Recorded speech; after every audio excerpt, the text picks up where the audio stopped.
Hello and welcome back to our channel. For those of you that are new here, my name is Taylor and I live in the beautiful Black Hills with my husband Zane, my son Liam, and our big fat chocolate lab T-Bone. I am an engineer turned real estate agent and I am currently a stay-at-home mom full-time. So I have officially been a realtor for 1 year. It's been a crazy year, changed careers, had a baby, had a lot of different life things that happened. But I want to talk today about the 5 things that I wish I knew before getting into real estate. So let's get into it. The first thing I wish I knew is that you have to figure it out. Just figure it out. Real estate school mainly teaches you about the regulations and the rules surrounding the industry, but they don't teach you the day-to-day activities that you need to do in order to be successful as a real estate agent. It doesn't teach you what real estate brokerage to join and what kind of questions to ask when you're trying to figure out which brokerage to join. It doesn't teach you how to get clients, what the best advertising strategy is, how to call people, and what that script needs to sound like. A lot of the daily activities of running your own business as an independent contractor, real estate school doesn't teach you that. So when you join, you're really starting from ground zero and you kind of just have to figure it out as you go. I didn't realize how many questions I'd have to ask, and also I'm pretty shy. So if you're shy like me, it can be really hard trying to figure out who to ask, what question. When dealing with real estate transactions too, a lot of stuff is legally binding. You're signing a lot of documents. So trying to figure that out when you have no idea what you're doing can be pretty tough. So going into it, I knew it was going to be hard and I knew I'd have to kind of do a lot of this stuff on my own, but I just didn't realize how much I would have to figure out on the go. So that was one thing I wish I knew going into real estate. Number 2. Clients don't just come to you. I knew that to some degree going into this. I had done a lot of research before deciding to jump ship from engineering to real estate. So I thought I knew what I was getting myself into. One of the things that I wanted to do as soon as I got licensed was to post this big spiel on Facebook about how, I've decided to make a career change and, I'm very passionate about helping people in real estate. And for some reason, I thought that I'd have a flood of people coming into my inbox saying, oh my gosh, I'm looking for a new home. Can you help me? Or, hey, we've actually been thinking about moving. Can you help me sell my house? I just thought that was going to really kickstart my career by posting on Facebook. I did get a lot of attention on that from people saying, congratulations, you're going to be a great real estate agent. Good job, Taylor. Excited to see where this next chapter takes you. So a lot of positive feedback, but not a lot of people saying that they wanted my help. My son is trying to wreak havoc in this room, trying to get every single cord and everything. So he is gonna stick with me for a little bit. But I just thought that I'd start getting all these clients from this Facebook post, which wasn't the case. I would go to the gym and I'd hand out my business cards. I would text people in my contacts saying, hey, I just started in real estate. Are you interested in buying or selling at the time? And I quickly found out that everyone and their dog is a real estate agent, and most people already have an established relationship with a real estate agent. So even though I had a lot of family and friends that were excited for me, they had already been working with a real estate agent for a while and were loyal to that real estate agent. So I quickly realized that clients don't just come to you. You have to get creative. The other thing was I was thinking that my brokerage, every quarter they have a floor time type of deal where if anyone calls the office, you're the agent on call. I was thinking that I'd get a lot of clients from that, and I didn't. I know a lot of brokerages don't just hand their agents clients, so something to look into if you're thinking about getting into real estate. After about a month in, I had one person that I went to college with reach out to me actually on Instagram, and he said, hey, I see that you're a real estate agent now. I'm actually looking to buy a house in the Black Hills. Can you help me? And I'm like, oh, awesome. Like, yes, I would love to help you. Let's get on a call sometime. And so I got on a call with him and I was going through all the contracts and stuff of just how I could represent him and going through agency and everything. And he goes, well, actually, what makes you stand out compared to other real estate agents? He's like, because I'm not so sure I'm going to go with you. And here I was thinking that he was going to choose me. I mean, he had been messaging me like, yes, I really want to work with you. And then he throws the question out there, well, how are you different than other real estate agents? So even though I knew this person from college and We had been friends in the past. It didn't mean that he was going to pick me because he wanted someone that he thought was going to best represent him. And even though I know I'm a dang good real estate agent, at the time I was new and he didn't know. He wanted to go with someone a little bit more experienced, which is understandable.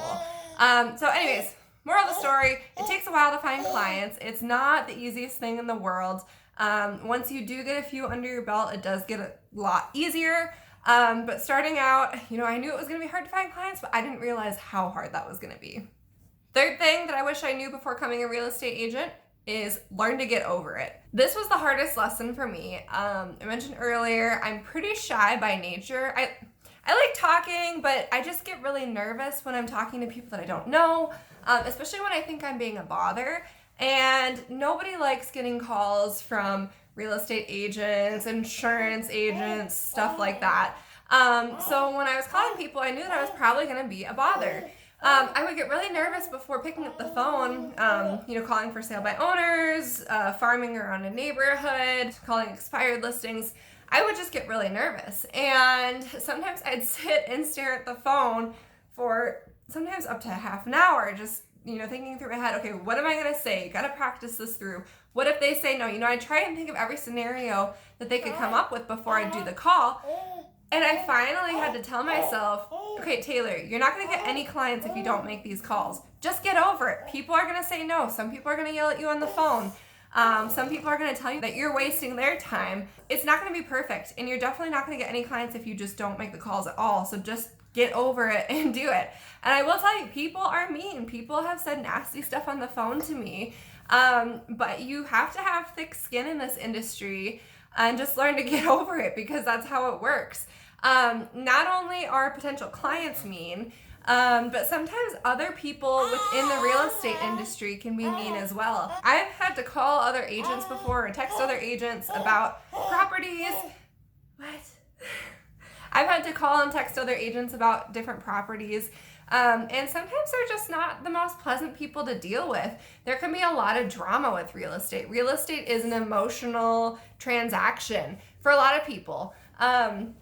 So you just have to get over it and know that those things are going to come up. Try and be as professional as possible and understand that if you don't deal with it, you're probably not going to make money. So just learn to get over it.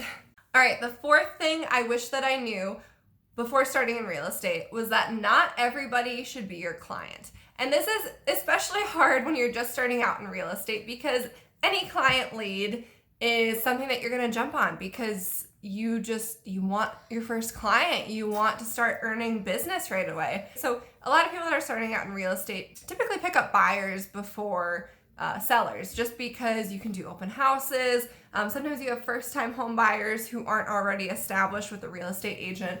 So it's easier to pick up buyers, in my opinion. When I was first starting, I would hear of someone wanting to go look at a house, and I'd get so excited that I'd say, yes, let's go look. And I wouldn't pre-qualify them. I wouldn't always have them sign agency right away. And luckily, I found out pretty quick that that was a huge waste of my time because a couple of the people that I met with, and I found this out maybe after 2 or 3 people of wasting my time, but if they aren't pre-qualified, you're not going to be able to place an offer. If they don't sign agency, they don't have any loyalty to go ahead and put in an offer with you. So when you're showing houses and you don't have agency signed, they could have you drive all around town trying to look at houses and then go put in an offer with a different real estate agent, and then all that time is wasted right there. I also dealt with one client that I picked up at an open house. They didn't have an agent that they were working with. I was so excited because they signed agency with me. So the thing was, they were wanting to sell their home before buying, but if they could sell their home, they would be able to place a cash offer. I had got these clients right around the spring of 2022, so back when cash offers were still king. We were having multiple offers. The ones that were cash were usually getting accepted. So I was really excited about this. Here's the problem. I didn't think far enough ahead to getting to the point of talking to them about listing their home. When we did get to that point, after looking at a couple of houses, they decided that they were going to use me as their buyer's agent, but they wanted to sell their house to try and sell their house by owner. So when we were writing all of these offers, I had no skin in the game to tell the other agent, yes, we're going to put the house on the market by this date. I've done all these comps. I know exactly where we need to be to get the best price. They were just set on selling their house the way that they wanted to do it. And so, had I known that up front and had I done the digging on that and known that they were so set on selling their house by owner, I probably wouldn't have wasted my time taking them to see all these houses because, the deal is probably not going to get done. And to this day, they haven't sold their house, and I don't think that they bought anything new either. So you have to be picky with the clients that you choose, because sometimes they really can make you do a lot of work for no reward. Once I had my baby in June, I got very particular about the type of clients that I wanted to take on. I had dealt with plenty of buyers that, they went through the pre-qualification process, but they didn't really have a set timeline on when they wanted to move. I service the whole Black Hills area, but the clients that are looking, an hour away from here, now that I am home with my baby, I just can't be driving a full hour away for someone that's not very serious about buying a home. So you kind of have to gauge that when you're a real estate agent, and especially when you're new, that's harder to do because any client, could potentially be your first deal that you do. So it's just very important to know what your goal is going into real estate and knowing what kind of clients you should or shouldn't pick up.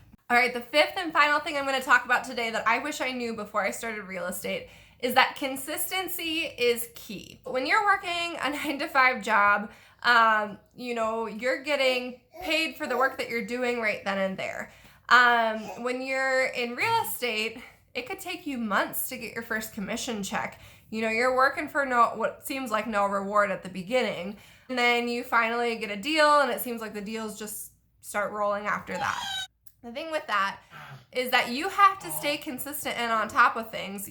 Once you get that first deal, it doesn't mean that the next are automatically going to roll in. If you don't keep up relationships with the people that you've been talking to, and if you don't nurture the business contacts that you've made, and continue on the work that you've started, you're going to quickly lose momentum that you've been building. I found this out firsthand because so I started real estate back in February of 2022. I had a baby in June of 2022. Our original plan was to put the baby in daycare at about 3 or 4 months, and then I was going to go back to work. Bunch of life events and different circumstances happened, and my husband and I decided that I was going to stay home with baby full time. I still made a commitment to do real estate. I kept up with my continuing education. I'm still paying all my MLS fees and everything, and I am reaching out to potential clients. But it got so hard when I started staying home with the baby, especially once the baby got a little bit more mobile and stopped taking naps.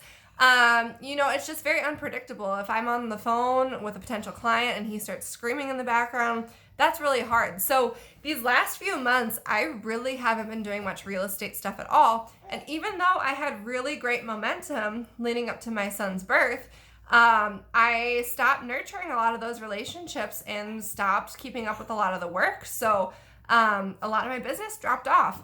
And I wouldn't change, staying home with my baby for anything. I love this time with him. This is where I need to be right now.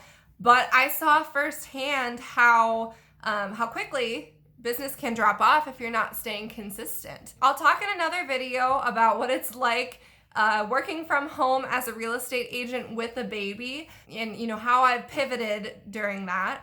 But for this video, I'll just keep it at, it got very hard to keep up business when I wasn't being consistent. When I first started out, I was reaching out to buyers quite a bit, but as for listings, because everyone wants listings as a real estate agent, but I didn't know a lot of people in the area yet that were looking to sell that didn't already have a real estate agent. So I was trying really hard to reach out to for sale by owners. Touching on consistency with for sale by owners, there were a lot of times, so let's see, my first year, I ended up getting 4 listings from for sale by owners in my first year. And for most of those, they wanted nothing to do with me the first time that I called. I think my average contract date versus calls. I think I ended up having to have at least 4 to 5 conversations with each of these for sale by owners before they would even consider listing with me. So consistency is key when you're building these relationships as well. Earlier I talked about, I was really afraid to be a bother. And for a lot of these people, I was a bother at first, but I just kept it up. And I tried not to be pushy or annoying, but I just kept reiterating what the value is of listing with a real estate agent, and that consistency won in the end. I hope you guys enjoyed this video. If you're a real estate agent watching this video, I'd love for you to comment below some of your tips or things that you wished you knew when you were starting out in real estate. If you did like this video, please go ahead and give it a thumbs up. And if you aren't already, I'd love to have you subscribe to our channel to follow along with more real estate stories, stay-at-home mom stories, and life in the Black Hills stories. Thank you guys for watching, and we will see you next time.